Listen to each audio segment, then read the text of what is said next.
फ़र्क नहीं पड़ता आप इलेक्ट्रिकल के स्टूडेंट हैं या नहीं हैं, पर ये जो क्यूरियोसिटी है, ये जो सवाल है, आपके मन में ज़रूर कभी ना कभी आया होगा। ये जो ट्रांसमिशन लाइन है, जो पावर को ट्रांसमिट कर रहा होता है हज़ारों लाखों वोल्ट में, क्या होगा अगर ये जो ट्रांसमिशन लाइन है वो टूट करके गिर जाए? क्या-क्या पॉसिबिलिटीज़ है, क्या-क्या संभावनाएँ हैं, उन सब के बारे में जो है बहुत ही बेहतरीन चर्चा हम करने वाले हैं। तो अगर आपको ये सारी बातें जानना है तो इस वीडियो को देखते रहिए।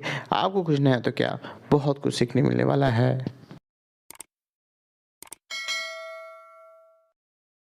सबसे पहले तो आपको ये बता दें कि ट्रांसमिशन लाइन का टूटना नॉर्मल कंडीशन में अपने आप में ही बहुत ही रेयर केस है, लगभग नामुमकिन है, क्योंकि यहाँ पे हम ACSR कंडक्टर यूज़ में ले रहे होते हैं। एल्युमिनियम के कंडक्टर में बीच में स्टील दी जाती है जो उसको ज़्यादा मजबूती प्रदान करता है, मजबूत बनाता है। पर मान लीजिए कि कोई नेचुरल डिजास्टर आ जाता है, पेड़ गिर जाता है, बहुत आंधी तूफान आ रहा है या डायरेक्टली लाइटनिंग जो है आपके कंडक्टर पे स्ट्राइक करता है, किसी भी कारणवश अगर आपका कंडक्टर टूट जाता है तो क्या हो सकता है? तो अगर आप ध्यान से सोचेंगे तो यहाँ पे 3 सिनेरियो हो सकता है। ऐसा हो सकता है कि जो कंडक्टर आपका गिरा है वो किसी दूसरे कंडक्टर पे गिर जाए, क्योंकि ऐसा तो नहीं है ना कि आप ट्रांसमिशन लाइन में एक ही कंडक्टर भेज रहे होते हैं, पैरेलली बहुत सारा कंडक्टर जो है जा रहा होता है। तो ऐसा भी हो सकता है एक कंडक्टर जो टूटा है वो किसी दूसरे कंडक्टर पे गिर जाए, और अगर ऐसा होता है तो इसे टेक्निकल भाषा में हम लाइन टू लाइन फॉल्ट कहते हैं, क्योंकि कंडक्टर को तो हम लाइन भी कहते हैं और एक लाइन दूसरे लाइन पे गिर रहा है और गिरने के बाद जो है कुछ गड़बड़ी हो रहा है, फॉल्ट हो रहा है, क्योंकि एबनॉर्मल कंडीशन आपको देखने मिलेगा। करंट जिस तरीके से फ्लो हो रहा था उस तरीके से फ्लो नहीं होगा। और ऐसा भी हो सकता है ये जो कंडक्टर है टूट करके जो है ज़मीन पर गिर जाए, ग्राउंड पे गिर जाए, तो इसे जो है हम लाइन टू ग्राउंड फॉल्ट कहेंगे, क्योंकि ग्राउंड को टच कर रहा है ये।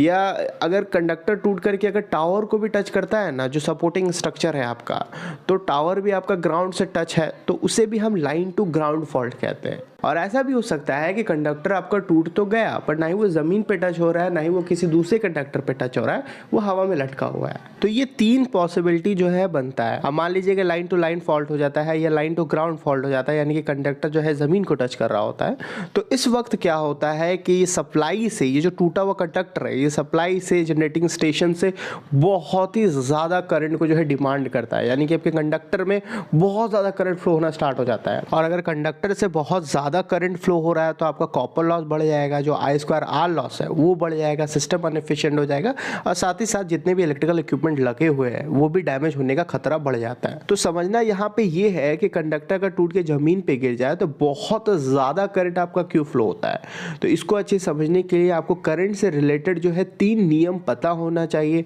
जो मैं अक्सर बताता हूँ। सबसे पहला नियम यह है कि करंट तभी आपका फ्लो होगा जब आपका सर्किट कंप्लीट होगा, एक क्लोज्ड पाथ होगा, तभी फ्लो होने वाला है। दूसरा कंडीशन यह है कि करंट तभी फ्लो होता है जब 2 पॉइंट के बीच में पोटेंशियल डिफरेंस हो, यानी एक पॉइंट का जो पोटेंशियल है, जो वोल्टेज है, वो ज्यादा हो दूसरे पॉइंट के कंपैरिजन में, तुलना में। अब जैसे कि एक बैटरी होता है तो बैटरी में आपका एक पॉजिटिव टर्मिनल होता है, एक नेगेटिव टर्मिनल होता है, तो हमेशा ये जो पॉजिटिव टर्मिनल होता है वो ज्यादा पोटेंशियल पे होता है, हाई वोल्टेज में होता है नेगेटिव टर्मिनल के कंपैरिजन में। जैसे 12 वोल्ट का अगर बैटरी लिए तो इसका मतलब ये होता है कि नेगेटिव टर्मिनल के कंपैरिजन में आपका जो पॉजिटिव टर्मिनल है वो 12 वोल्ट ज्यादा है। ये पोटेंशियल डिफरेंस आपका जो है 12 वोल्ट है, और इसी पोटेंशियल डिफरेंस की वजह से जो है आपका करंट फ्लो होता है। ये 12 वोल्ट का जो डिफरेंस है यही आपका करंट फ्लो करवा रहा होता है। वोल्टेज कभी आपका करंट नहीं फ्लो करवाता है। अगर ये दोनों ही पॉइंट में अगर सेम वोल्टेज आप कर दे, ये दोनों ही टर्मिनल में अगर 12-12 वोल्ट आप कर दे, तो इन दोनों के बीच का पोटेंशियल डिफरेंस 0 हो जाएगा। तो अगर आप लोड भी कनेक्ट कर देंगे, लाइट लगाए, फैन लगाए, कुछ भी लगाए, आपको वो चलने वाला नहीं है, आपका करंट फ्लो होने वाला नहीं है।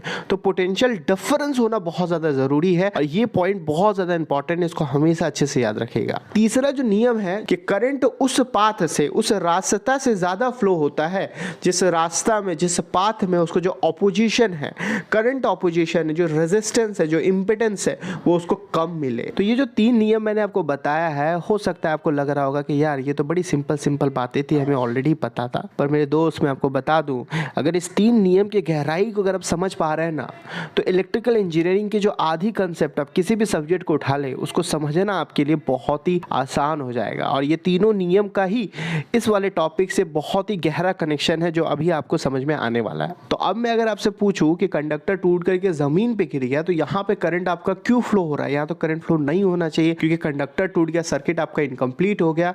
तो मेरे दोस्त आपको बता दूं कि सर्किट जो है अभी भी कंप्लीट है।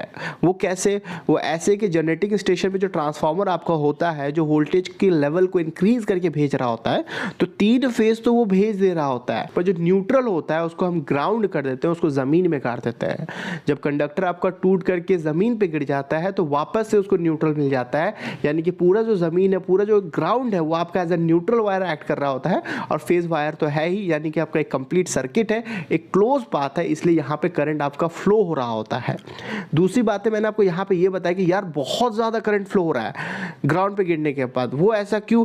वो ऐसा तभी हो सकता है जब ऑपोजिशन, जो रुकावट है, जो इम्पिडेंस है, जो रेजिस्टेंस है, वो आपको कम मिल रहा होगा। तो ये करंट ऑपोजिशन कैसे कम हो रहा है? वो इसलिए कम हो जाता है कि कंडक्टर गिरने के बाद उसको जो रिटर्न पाथ है वहीं से मिल जाता है। अगर ऐसा नहीं होता, कंडक्टर टूटता नहीं, तो उस बिजली को, उस करंट को हमारे घर तक आना पड़ता, हजारों किलोमीटर ट्रैवल करके फिर वापस वो जनरेटिंग स्टेशन तक जाता। तो ये जो वायर का जो रेजिस्टेंस है, जो ऑपोजिशन है, जो इंपिडेंस है, उसका सामना करना पड़ता, तो इंपिडेंस आपको ज्यादा मिलता है। पर जब कंडक्टर टूट करके जमीन पे गिर जाता है तो उस वक्त जो इंपिडेंस है वो बहुत ज्यादा कम हो जाता है। अभी जो इंपिडेंस टर्म मैं बार बार यूज कर रहा हूं, आप सोच रहे हो ये क्या है? अगर आपको नहीं पता है तो ये करंट को, ऑपोजिशन को ही बता रहा होता है, जिस तरीके से रेजिस्टेंस आपका करंट को, ऑपोजिशन को बता रहा होता है। पर ये रेजिस्टेंस से डिफरेंट होता है।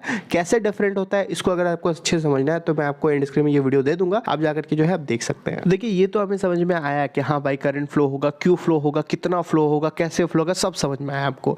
बट कंडक्टर जमीन पे गिरने के बाद इतना ज्यादा करंट फ्लो हो रहा है तो उससे होगा क्या? तो देखिए, उससे होता यूं है कि जिस भी जगह पे कंडक्टर गिरता है उसके आसपास के पूरे रीजन में वोल्टेज जो है फैल जाता है।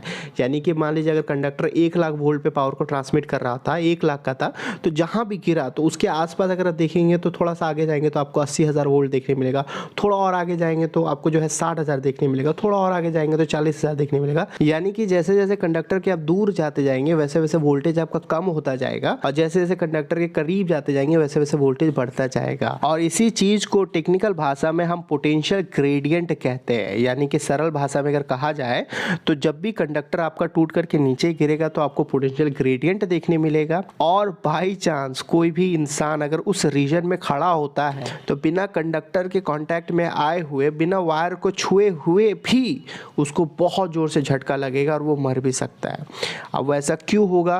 क्योंकि अगर मान लीजिए उसका एक पैर जो है 80,000 वोल्ट में है और दूसरा पैर उसका 60,000 वोल्ट में है, तो हमने कहा कि जब भी 2 पॉइंट के बीच में पोटेंशियल डिफरेंस होगा, यानी कि यहाँ पे 20,000 वोल्ट का पोटेंशियल डिफरेंस है, इसको 20,000 वोल्ट का झटका लगेगा और इतना में तो भैया स्वाहा हो जाएगा। और अगर आपको बचना है तो आप क्या कर सकते हैं कि अपने दोनों पैर को जो है इस तरीके से एक साथ ले आए, एक ही पॉइंट पे ले आए और जंप करते हुए इसी तरीके से उस रीजन से बाहर निकलने की कोशिश करें।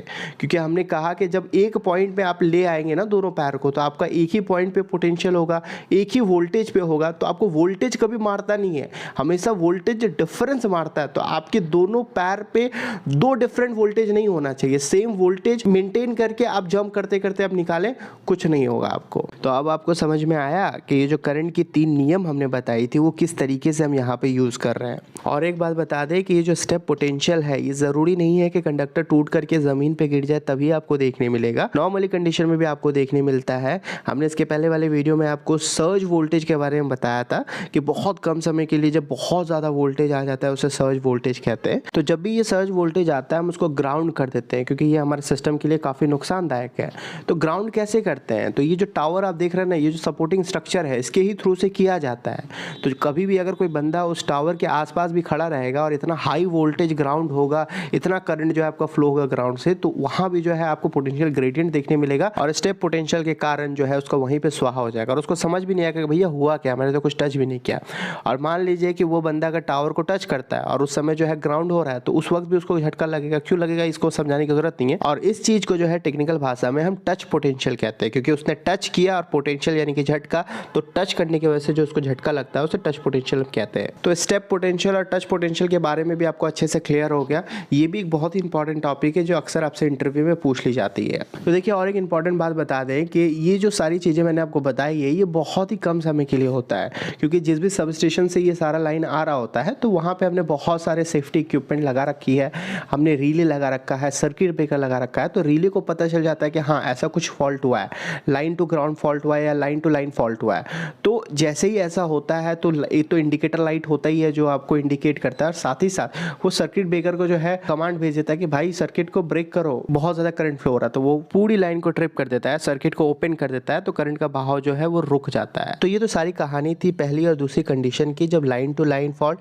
या लाइन टू ग्राउंड फॉल्ट हो रहा है। तीसरा कंडीशन में जो हमने बात किया था कि कंडक्टर टूट तो गया है बट वो हवा में लटक रहा है, तो उस वक्त क्या होगा। तो देखिए अगर हवा में लटक रहा है तो आपको समझ में आ रहा है कि सर्किट जो है आपका इनकम्प्लीट हो गया। तो सर्किट अगर इनकम्प्लीट हो जाएगा तो करंट ही फ्लो नहीं होगा, करंट फ्लो नहीं होता है, और आपका जो सब स्टेशन है वहाँ पे रिले को समझ तो आ जाता है कि किसी तरह का फॉल्ट हुआ है, वो अलार्म बजाएगा, बट वो सर्किट ब्रेकर को कमांड नहीं भेजता है कि भैया सर्किट को ट्रिप करो। तो तुरंत जो है सर्किट ब्रेकर आपका ट्रिप नहीं होगा, वो सिर्फ अलार्म बजा रहा होगा। और मान लीजिए कि कोई बहुत बड़ा ट्रांसमिशन लाइन अगर ट्रिप हो जाता है, 765 kV का ट्रांसमिशन लाइन ट्रिप हो जाता है, तो इतना high voltage AC transmission line जो है लगभग 1200 मेगावाट से 2400 मेगावाट तक बिजली को जो है कैरी कर रहा होता है, और ये इतना ज़्यादा होता है कि इससे आप एक सिटी, एक स्टेट को चला सकते हैं।